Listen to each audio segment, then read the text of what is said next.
Taboo Conspiracies channel alone has more footage of the truth of Flat Earth than any Bigfoot believer, promoter, or Loch Ness Monster, or aliens. Okay, now that that's out of the way, let's find out why Dan Pratt thinks that Bigfoot, the Loch Ness Monster, and Flat Earth all go hand in hand. Or he thinks they should. I'm really not surprised by anything at this point. Please subscribe. Alright, so real quick, I don't know, something popped into my head last night. I was thinking about just knowing the reality of this world. Knowing the reality of this world? You're a flat earther, Dan. Seeing the lengths that people will go to deny reality. Well, I'm not going to disagree with you there, because I see that myself all the time, and specifically I see it every single time I click on a flat earther's video. And I guess in this case in point is, in this day and age where cameras are literally everywhere, 24-hour surveillance,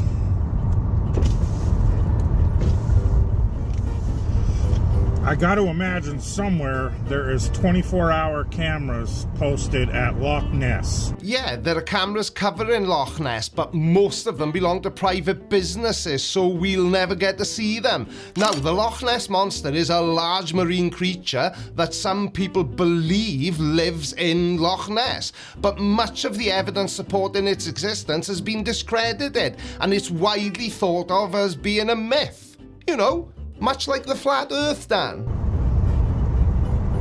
There are thousands, if not millions, of trail cameras all over the forests and woods on this earth.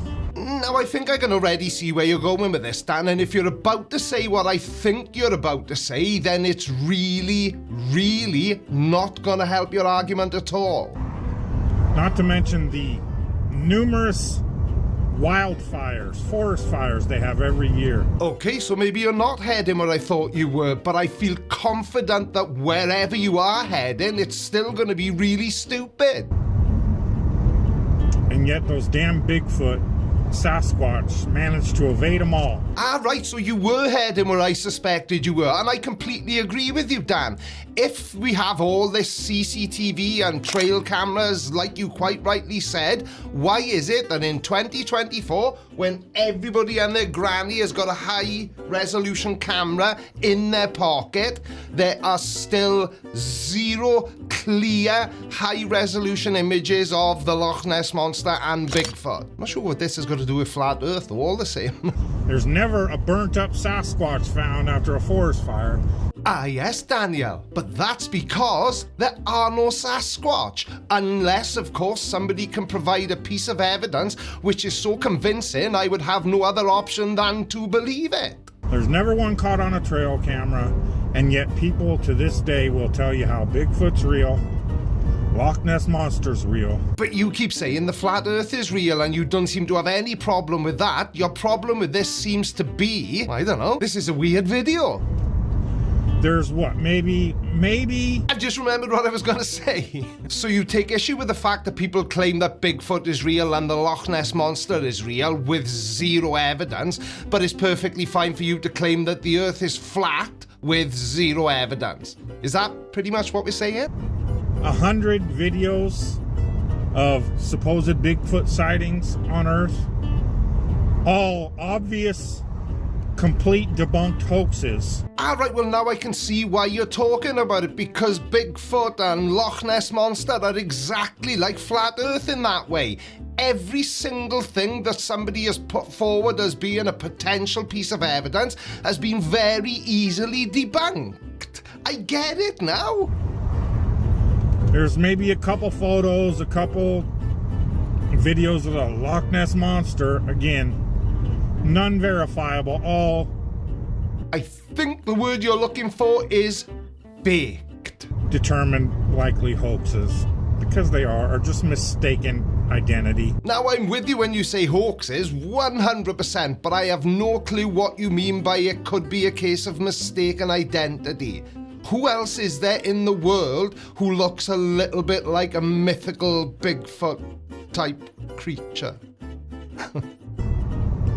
Yet, there are literally thousands and thousands of hours of footage of people videoing things way farther over the water than we should be able to see. Now that's something else that's interesting that flat earthers constantly bring up. The fact that we video things which are further away than we should be able to see. How far should we be able to see then, according to flat earthers? On the imaginary globe. And that's where every single flat earth argument crumbles to bits. How can you call the globe imaginary? We've got photographs of it from space. Just because flat earthers don't like those photographs, it does not mean that they are fake. Laser tests. Do you mean like the laser test that Mark Sargent was there to witness? Because if you do, that didn't really end well for flat earth, did it? Because it proved the exact opposite of what you hoped it would prove. I mean, Taboo Conspiracies channel alone is filled to the brim with misinformation. Yeah, we know. But he does do a cracking impression of Kermit the Frog, though.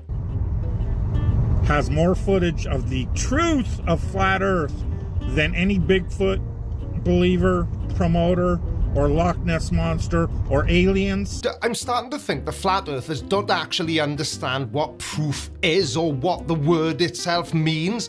Taboo Conspiracy has only ever proven one thing out of all the channels he's ever had, because they keep getting taken down and then relaunched. And all he has proven is that he is a gullible idiot and he will believe anything any other flat earther says. Where's all these alien videos? I've asked exactly the same question myself. Where are all the alien videos? After all, we all carry a high-resolution camera / video camera around with us 24 hours a day, and yet nobody at all has been able to provide even a single frame of footage of an actual alien here on Earth. My position on aliens, do I think they exist? Probably somewhere out there, because the universe is pretty big. But have they been to Earth? Absolutely not a chance in hell. That aren't obvious hoaxes and jokes. Oh, double standards much? So you can say that the Earth is flat, but it's not okay for somebody to say they've got video footage of an alien, or Bigfoot, or the Loch Ness Monster. Yet you tell people the Earth is flat. And they laugh until they pee their pants? It's provable. I've said it before and I will say it again. Then go ahead and prove it. None of you can. And I know that's mainly because it isn't. But at least you could make the effort. It's seen on video all over social media. No, there's not. Because if there was, every flat earther, people like your good self, Dan, would be sharing them in their YouTube videos and on their social media platforms. And the only thing I ever see flat earthers sharing is opinions. Oh, look at this video. It looks flat to me, so the Earth must be flat. And they will deny it, deny it, deny it. No, they don't. They debunk them very easily. Even I can do it. Well, let's go look and see if there's a 24-hour sun in Antarctica. Now, you can mock the final experiment as much as you like. It makes zero difference to me. But have you ever stopped to think why the final experiment is happening? Because there is one specific reason for it. It's because, historically speaking, certainly during my time on YouTube, the number of flat earthers who have made the claim that a 24-hour sun in Antarctica is impossible is astronomical. You've all said it at some point. Now I know some of you are backtracking and saying, I never said that. But you all did. And you're all on video saying it. I'm sorry, how does that make water physically able to curve on its surface again? Well, it doesn't. One has nothing to do with the other. The only connection they have is that they both prove that the Earth isn't flat. Antarctica proves it because flat earthers say you can't have a 24-hour sun when you can, and you'll soon see that you can. And water curves. I'm fed up of going over this point again and again and again. Look at the spirit level, Dan. That bubble, you know, a bubble in a liquid, that's water curving. Oh yeah, it doesn't still. You don't deny the truth. The thousands and thousands and thousands of videos with tens and hundreds of thousands of hours of people documenting video proof of seeing things that should be impossible to see on a globe. So what you're saying then is we should completely ignore thousands of years of scientific discovery and believe people who make videos saying that the earth is flat because they've heard other people who do exactly the same thing saying that the earth is flat. And they will still not only not troll, stalk, slander, defame, and attack. Ooh. But Dan, it's only defamation if what the person is saying about you is lying. And I'm not. And neither is anyone else who makes videos about you. You believe the earth is flat, for which there is zero evidence. Bigfoot believers, or Loch Ness Monster believers, or alien believers, but they do all those things incessantly to make a living off of flat earthers. But I've also made videos about most of those other things as well. Now, I haven't made any content about aliens, but Bigfoot I definitely have. So I don't discriminate. I think Bigfoot believers are just as stupid as flat earthers.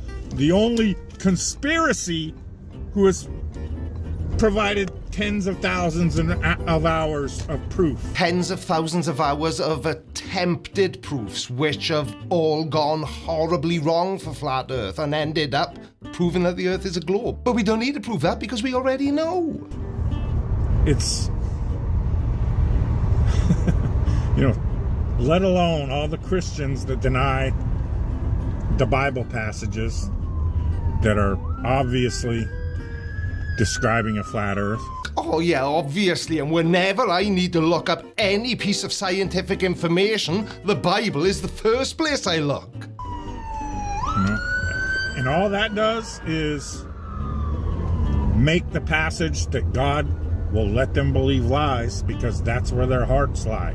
That's where their spirits lie. Pun absolutely intended. In the lies. Okay, and if that's your opinion, that's your opinion. But could you please tell us why you think they lie? To keep God from their lives. Yeah, but nobody has to lie to keep God from their life. All you've got to do to keep God from your life is just not believe that he exists in the first place. That is the one and only reason the Vatican invented the globe. Oh, did they now? And what's your proof for that, Dan? Because if you make a claim that bold, then I assume you've got something to back up that bold claim. Because the Vatican is about as antichrist as it gets. This is one thing that's always really puzzled me about religion. So not only do religious people think that atheists aren't good people, but Christians in particular, because that's what Dan Pratt is, also think that every other religion isn't good. What's that all about? You all believe in the same God? Millions of people that believe in Bigfoot, millions that believe in Loch Ness Monster, tens, hundreds of millions that believe in aliens without any proof whatsoever, but you shove the proof of flat earth down their throat constantly. And we're not even talking about all the proof showing that none of the claimed motions of earth work, none of their Coriolis crap, a plane taking off near the poles cannot increase its lateral acceleration by 1,000 miles an hour by the time it gets to the equator. Prove it. I mean, I could do that. I probably won't in this video because it's already long enough. But Dan, you don't seem to understand what lateral acceleration is. Lateral acceleration acts sideways. You know, it pushes you to the side if you go round a corner too quickly. So which aeroplanes are trying to increase their sideways acceleration by 1,000 miles per hour. This is a video about how pandas are fake and gay. It's not a real animal, it's just like a mascot suit, and it was just made up. Ah, yes, but if they're fake, how can they be gay, Hans? That's the reason that there's no ancient depictions of pandas. Then how do you explain this Polaroid I just found of a panda, which was taken on May the 1st, 1902, and definitely wasn't just made by me because I thought it would be funny? Sorry, what was that? Polaroid cameras weren't invented until 1948? That's a minor detail, the sort of thing people like Hans completely ignore anyway. But now I really want to find out why pandas are fake and still somehow gay. But first, a quick word from our sponsor. Please subscribe. Before we jump into today's video, I wanted to give a quick shout out to our sponsor, HelloFresh. So they say breakfast is the most important meal of the day, and they're putting their money where their mouth is. HelloFresh is offering you lovely people free breakfast for life. That's right, you'll get a delicious breakfast item in every delivery. But wait, there's more. HelloFresh isn't just about breakfast, they've got over 50 dinner options to keep your taste buds on their tingling. Feeling fancy? Go for the gourmet pasta. Craving comfort? There's a healthy stew waiting just for you. And if you're watching the calories or packing in the protein, they've got plenty of options to keep you on track. Plus, every ingredient arrives pre-portioned, so no more rummaging through your fridge looking for that forgotten spice. Just fresh, quality ingredients, ready for you to whip up something amazing. Seriously, cooking with HelloFresh is so easy that even your goldfish might start thinking about joining the culinary action. So if you want to make mealtimes fun and enjoy 10 free meals as well as free breakfast for life, hop over to HelloFresh.com and use my code CreakyOC10. That's Creaky, OCT10, or scan the QR code on screen for a fantastic deal on your first box. I promise you, you will not regret it.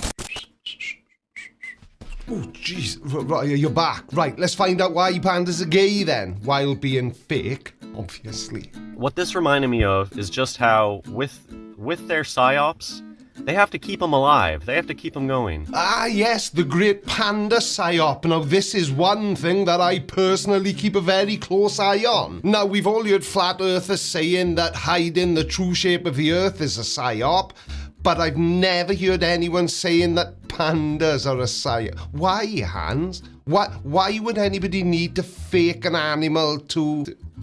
Why would anyone need to fake an animal? And you'll see with their fake hoax reality, anything that they've completely made up, like the panda, they gotta keep the magic going. And that's why you'll always hear panda stuff in the news. Well, yeah, you do occasionally see stories on the news about pandas, but it's usually conservation issue. Or because they're of scientific interest because there's so few of them left. And we can't forget about their inherent cuteness. Pandas are adorable. I mean, the movie Anchorman kind of makes a jab about that, how it's all about this media sensation thing about a panda. But when was the last time you heard media sensation stories about like a deer or an antelope or a regular, like a squirrel or something? So do you actually want me to search for new stories about squirrels, deers and antelopes? Because I'm sure there would be some, but they're less frequent because there are way more squirrels, deers and antelopes than there are panda bears. And none of them are... Although I don't know, mind, I actually touched a squirrel when I was in New York. And, no, not like that.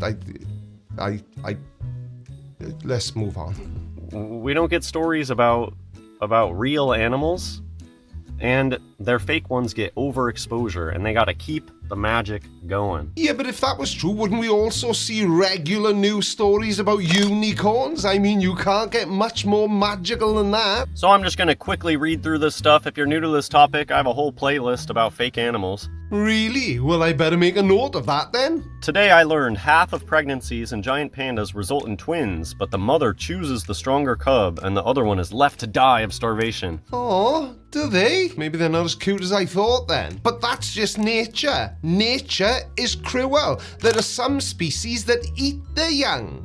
So often their fake stories are very emotional.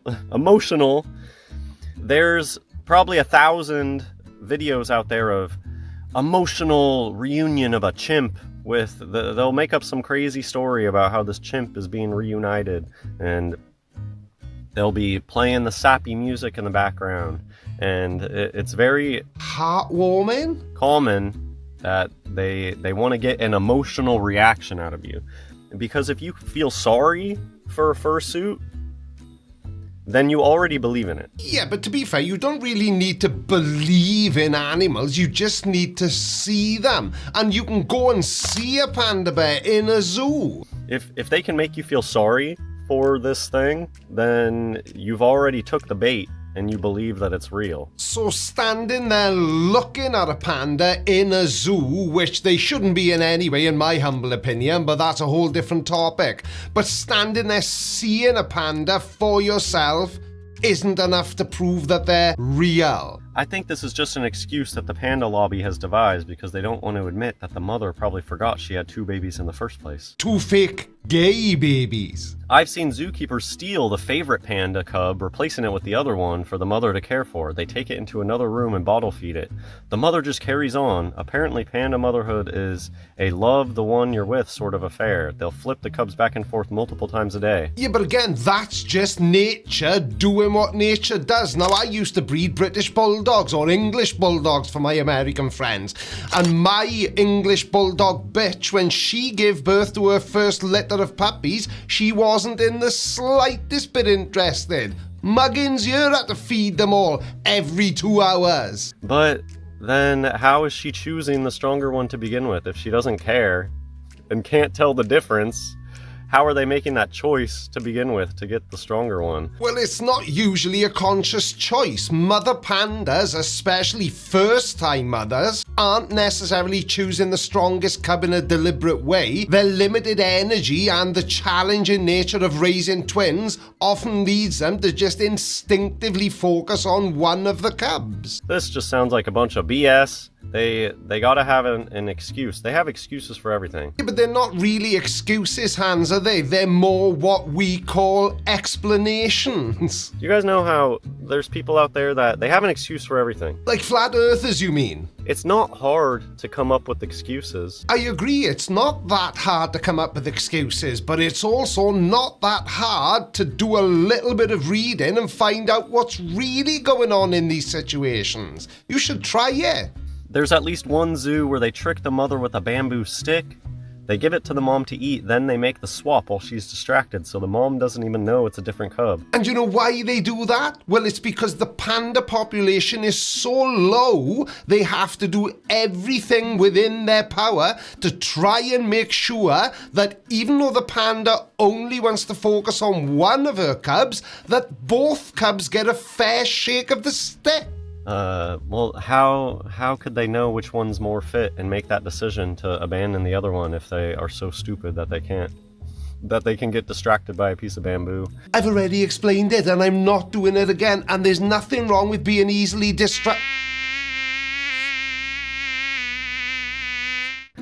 Yeah, pandas are not real. They're people in fursuits. Go to any panda video of them flopping around and you'll see people in the comments who know. They know that they're fursuits. Yeah, but can they prove it? Because there's plenty of scientific evidence that shows us the pandas are real. In fact, we don't even need scientific evidence. We just need eyes. And a panda, obviously that makes it a lot easier, but you get my point. They'll comment about them being drunk people in suits, and yeah, it's because they know. And Nikocado Avocado probably knows that pandas are just a mascot suit. He just did that weird panda thing. Well, look at you referencing a trending topic. Go Hans! Yeah, but Nikocado Avocado putting on a fake panda head doesn't mean that all other pandas are fake. You can buy pandas... I feel like I'm over-explaining it now. It is related to the nasty things that these people do to children as well. I do believe that there is that connection. Ah, right. Well, maybe your finger is not as on the pulse as I just gave you credit for, because China scrapped the 3-child rule in 2021. It used to be a single child per family. Then they upped it to 2, then they upped it to 3, but eventually, and in 2021, they scrapped it altogether, Hans. Pandas are evolutionarily successful by definition in existing today. They'll say the same thing about koalas. Koalas have the same issues. I do not believe in koalas. I think they are animatronics and puppets. Maybe there used to be some sort of marsupial that looked like, I don't know, the old pictures of pandas or of koalas look weird. So I have a bunch of videos on koalas as well. I know for a fact that when I grew up, it wasn't the San Diego Zoo, it was the Wild Animal Park. They literally stuck a stuffed animal in a little glass closet and passed it off as an animal. And the fact that koalas are a protected species in Australia doesn't have any bearing on any of the things you just said about them being animatronic. And my cousin, who lives in New South Wales and sees koalas fairly regularly, is being duped into thinking that these koalas are real animals, when in reality they're just little furry robots. Anyways, the breeding problem is also known to be specifically a captivity. They have an excuse for everything. Oh, it's just because they're in captivity. That's the problem. Yeah, and that's just performance anxiety. How well would you do if you were trying to get your end away in front of an audience? Unless, of course, you're secretly a porn star. Okay, well, I mean, another point about this, and it goes back to keeping it in the public consciousness, you'll always be able to be shocked about the new information coming out about their fake animals. Well, to be completely honest with you, pal, I'm just shocked that somebody thinks that animals are fake in the first place. People see these animals all the time. The lore on their fake animals is always evolving. When I grew up, I know that sloths did not They did not tell us that sloths were covered in moss all the time. That's like a new invention. What the hell are you talking about? Sloths are covered in moss? Well, that's a new one on me. Real bears. I tried to look up, like, what is the most closely related bear to a panda bear? They said something about the South American bear that I've never heard of. Well, if you've never heard of it, Hans, is it even real? And it's actually known as the spectacle bear. And it looks like this. And this is the way that their magic works. They shove panda bear, panda bear, panda bear into your head. And instead of teaching us about real life, like, we should know about all the other real bears. And we should have cute videos of real bears in the news, or pictures of we get their fake stuff. Children are taught about just outer space balls and dinosaurs all the time. They constructed this imaginary reality to keep people in, and it's a huge disservice because we don't know about so much real beauty, and God really did make all sorts of amazing creatures. Yeah, no, that's a point. You're a Bible fanboy, so in your mind, God made everything, including panda bears. How dare you accuse him of faking it? So it's a huge disservice that all we have in our head is sloth, panda, koala, instead of knowing the real animals out there. What is this? Spectacled bears is what it said was most closely related. The AI. Hang on a second. I did notice that you had Google Gemini on the screen a few seconds ago. So does that mean you're relying 100% on AI for your information? Because if you are, that is definitely not going to serve you well. It makes mistakes. You need to verify the things it says to you. I mean, in your mind, think of like a mama bear with cubs. Sometimes you think of them with one cub, but a lot of times there are multiple cubs playing together. So it really makes no sense that a panda bear would abandon, and it also makes no sense that if a mother is going to be so choosy to like pick out the strong one and abandon the other one, that they would be otherwise completely oblivious to everything. Much like yourself then, Hans. There's an entire advanced civilization there, including some of the largest pyramids on Earth, right in Antarctica. The claims made in this video are largely based on speculation, anecdotal evidence, and interpretations of historical events without providing concrete proof.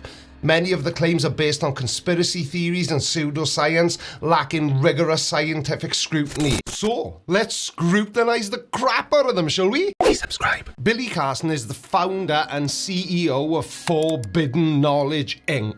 Ooh, how very woke of you, Billy. And it's a conscious streaming TV network, whatever the hell that means, which, if today's video is anything to go by, is filled to bursting point with misinformation, pseudoscientific claims, and conspiracy theories. So without further ado, let's hear from the man himself. There is a situation that began to happen during World War II where they discovered that the had went down to Antarctica and built the base down there. While there have been claims that the built the base in Antarctica, there is no concrete evidence to support the claims. No evidence. No evidence. No evidence. But some people believe that they may have been interested in Antarctica because of its strategic location and natural resources. But, as is the case with most of the people I make videos about, there is no evidence that they ever built a permanent base there. New Schwabenland. They were like, wait a minute. Something ain't right. Now, a German expedition from 1938 to 1939, led by Captain Alfred Ritzker, did establish a temporary base in the region they named New Swabia. What a stupid... I didn't even know there was an old Swabia. Now, the base was only operational for a few months, and it was abandoned before the start of World War II. Why in the world would they go to this desolate place? What's down there that they would want to go through the harsh weather and risk everything, risk even their lives to be down there and build a base? Temporary base. Why do you keep leaving that part out? And it was primarily for exploration, mapping of the continent, and scientific research. Now, there's an incredible story that was in Admiral Byrd's diary that was found by his kids, where he said he flew into an area that opened up at Antarctica, and he went into an area where it was lush and tropical almost. Now, are we talking about his actual diary? Because that does detail his extensive exploration of Antarctica, including flights over vast icy landscapes. But there's no mention of finding any tropical oasis. Or are we talking about the secret diaries, which is what I suspect you're talking about? But if it is, this is where things get murky. Now, there is a book titled The Secret Diary of Richard E. Byrd, but its authenticity is highly questionable. Critics argue it's a work of fiction published long after his death, and it mixes inconsistencies with known facts. And some believe that Byrd's comments about wanting to see the land beyond the pole hints at hidden world, but it likely referred to unexplored parts of Antarctica itself, not some magical realm. And as he got into this area, this is according to his own diary. People can look this up. Well, I did look it up, and you're full of it with an SH at the beginning. But based on Admiral Byrd's published diary, To the Pole, and his other official records, there is no mention of him encountering a tropical area within Antarctica. And it's important to distinguish between Byrd's authentic writings and the claims made in the later published The Secret Diary of Admiral Richard E. Byrd, because that's the book which contains the story of him finding a lush green oasis in Antarctica, along with other fantastical claims and elements. And it all happened after he died, so he wasn't around to call BS himself. Something took over his plane, and these two UFO-type craft, circular craft, flying saucers, came, and it took over his craft, and it guided him in to this area where they landed. Now, I'm starting to see a pattern forming here. It seems to me that we're not actually looking at his actual diaries. We're just going to use the made-up ones for everything else we're going to talk about in this video. But here we are, we're here now, aren't we? And then they took him to meet somebody that he calls in his diary the Master. In his fake diary. Because there's no mention of any of this in his actual diary. You should try reading it. It's really interesting. Pretty interesting story. Yeah, I'm pretty made up. You know, all of a sudden, Admiral Byrd's going down there with a fleet. Not just a small fleet. He took over 3,000 people with him. Well, it depends which expedition you're talking about, but I'm gonna guess you're talking about Operation Highjump, a massive naval operation with a focus on mapping Antarctica and training. And this was by far his largest expedition, with over 4,700 personnel and a fleet of ships and aircraft. This was a huge expedition.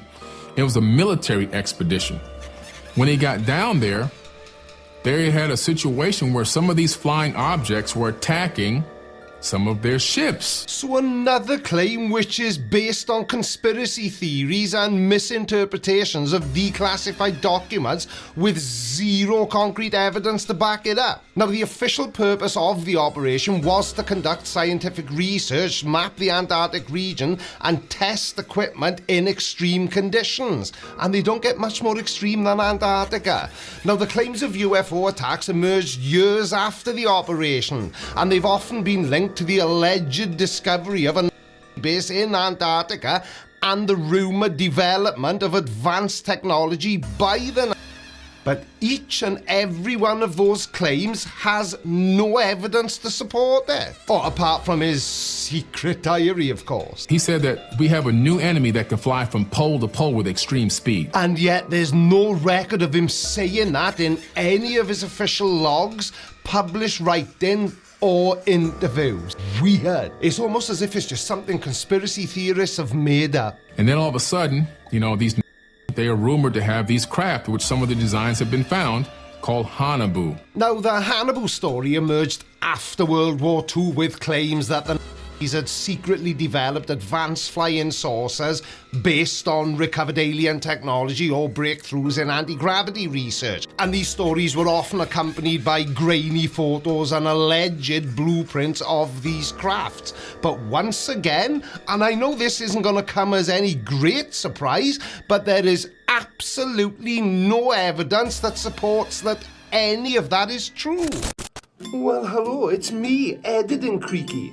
Did you know that starting from this coming Monday, which is the 4th of November, I'm going to be publishing a video on Monday, Tuesday, Wednesday, Thursday, and yes, you guessed it, Friday as well, for the entire month of November in a vain attempt to try and reach 100,000 subscribers before we reach 2025. So, now you know. Anyway, let's get back to me. And yeah, let's get back to the video. And these Hanabu craft had the capability of utilizing a couple different forms of propulsion. One was jets, so they could take off vertically. They had little jets that would thrust and take off vertically. But then from there, they can shoot off horizontally. Now, the information about Hanabu often comes from obscure publications, self-proclaimed experts, or anonymous sources, and they all lack credibility and there's no historical verification. Now, some proponents of the Hanabu theory point to wartime research into circular aircraft designs.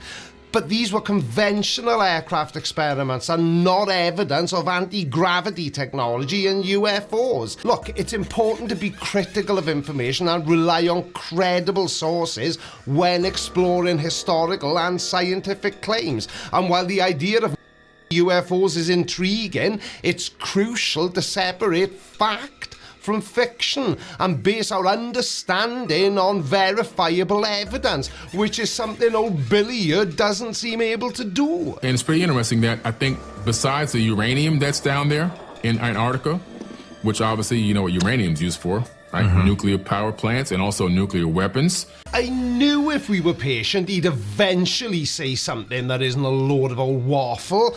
Yeah, there is uranium in Antarctica, but it's important to understand the context. Now, uranium is found in small amounts in rocks all over the Earth, including Antarctica. It's a naturally occurring radioactive element. But unlike other parts of the world, Antarctica is not known to have large, concentrated uranium deposits that would be economically viable to mine.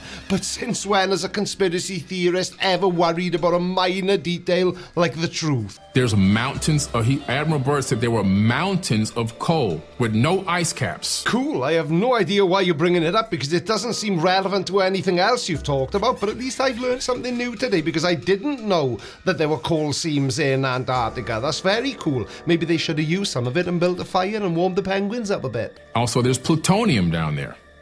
Again, so uranium and plutonium, we know that if you have a high level of plutonium and uranium, it's one of the easier elements that you can separate the atoms. You can split atoms very easily, which makes it high use for weaponry and also power plants. So that's why the government wanted access down there. That's why the Germans wanted access down there.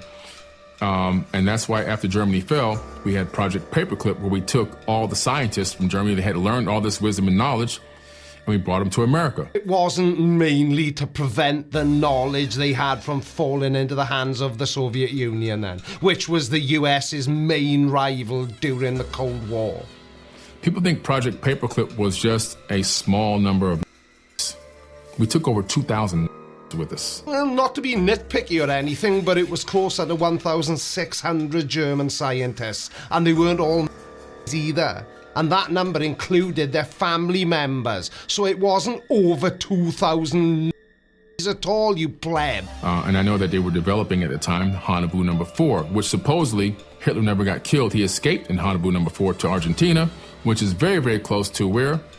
Antarctica. Do you think people like Billy here ever listen back to their own footage and think, yeah, I probably shouldn't say that, even though a lot of what I've said in this video is a complete load of old nonsense, that may be pushing it too far. If you look at Google Sky right now on the computer and look down on Antarctica, you'll find bases from, research bases from every major country in the world there. Now, I hate to be the one to have to break this to you, but it's 30 countries out of more than 200 worldwide, so it's not exactly every major country in the world, is it? But you've made up pretty much everything else you've said in this video, so why would the number of countries who've got bases in Antarctica be any different for you? And you'll also find the Rockefeller Foundation base as well. Rockefeller Mountains, yeah. The Rockefeller Plateau, yeah. But a Rockefeller research base, I'm not even going to say yet. We know that Antarctica was not a frozen tundra for 12 million years, like mainstream science says 12 million years to build up all this ice. No, that's not accurate. Well, to make such a bold claim, I'm sure we're about to see some pretty damning evidence. We know this because of the Perry-Reese map. The Perry-Reese map shows Antarctica what it looked like without ice on it, and that's not even that old. Well, by that logic, neither am I. The Perry-Reese map is one of the oldest known maps depicting the New World in existence. And nobody had been to Antarctica until at least another 100 years after that map was first published. So we know that Antarctica shifted into that spot. How? Because we know that Antarctica is surrounded by tectonic plates. Really? Most of the Earth's surface is made up of tectonic plates. And so that landmass was on a plate that slipped and there was something called a pole shift of the crust of the Earth, which shifted it from a more habitable climate into the position it is now. And that's why the animals that are being uncovered from the ice were flash frozen with undigested food in their stomachs. Yeah, sounds like I'd have to do an awful lot of reading to be able to answer that question, and I honestly can't be asked. Thanks for watching, everybody. Don't forget I'm going to be publishing Monday through Friday, starting from this coming Monday. Thank you all so much for watching, and I will see you again on Monday. Love you. Bye. I don't think so. No, no, no, no. I don't think so. No, no, no, no. It's never, ever, ever, ever,